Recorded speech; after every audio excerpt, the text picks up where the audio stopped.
parole d'encouragement aujourd'hui avec Pascal Marie-Noël.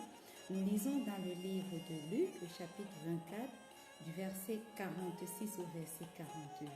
Il est écrit, et il leur dit, ainsi il est écrit que le Christ souffrirait et qu'il ressusciterait des morts le troisième jour, et que la repentance et le pardon des péchés seraient prêchés en son nom à toutes les nations, à commencer par Jérusalem.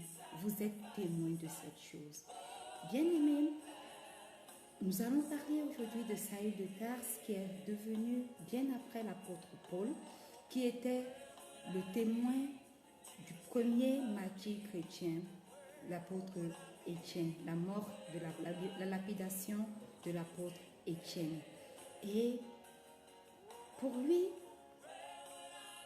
il se croyait juste et il croyait que c'était un juste châtiment qu'Étienne méritait d'appartenir à ce qu'il pensait être une secte pernicieuse. Et dans son zèle pour la loi, dans son zèle pour la classe sociale à laquelle il appartenait, pharisien, il continuait encore et encore à persécuter le corps du Christ parce qu'il considérait le Christ lui-même comme un imposteur qui a mérité à juste titre sa crucifixion sur la croix.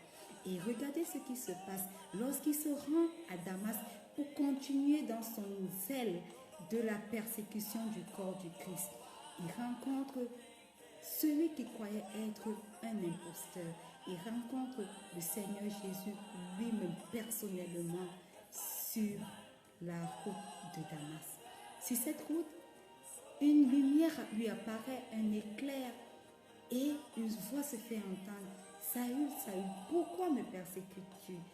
Et en ce moment, le Seigneur Jésus, Christ ressuscité, se révèle à lui et lui dit, parce que tu persécutes l'Église, parce que tu persécutes mes disciples, tu me persécutes moi-même directement. Et là, Saül tombe aveugle. Il lui faut rencontrer Ananias, qu'Ananias prie pour lui, que ses écailles tombent de ses yeux et qu'il ait un nouveau regard sur Christ qui vient de rencontrer, Christ ressuscité. Alléluia. Alors là, la vie de l'apôtre de Saül qui est transformée, en fait sa vie se transforme totalement. Il devient une autre personne, quelqu'un qui a rencontré personnellement ce Seigneur Jésus-Christ ressuscité. Et il commence à prêcher la bonne nouvelle. Il commence à prêcher, à faire connaître ce Christ ressuscité.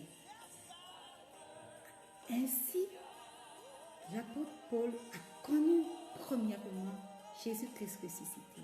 Mais au-delà de Jésus-Christ ressuscité, il lui fallait connaître Jésus-Christ crucifié. Donc Paul, et Saül est devenu l'apôtre Paul, qui a d'abord rencontré Jésus-Christ ressuscité. Et après, il a compris l'importance de connaître ce Jésus-Christ ressuscité comme Jésus-Christ crucifié. Et tout va de là, le cœur de l'évangile que lui, il a commencé à proclamer et que nous aujourd'hui également, nous proclamons. C'est quoi? C'est la mort du Seigneur Jésus, mais aussi sa résurrection. Alors, ma parole d'encouragement pour quelqu'un ce matin, c'est que apprenons à connaître le Christ crucifié, car alors c'est le socle de notre évangile, c'est le socle de la fondation de notre croyance. Shalom.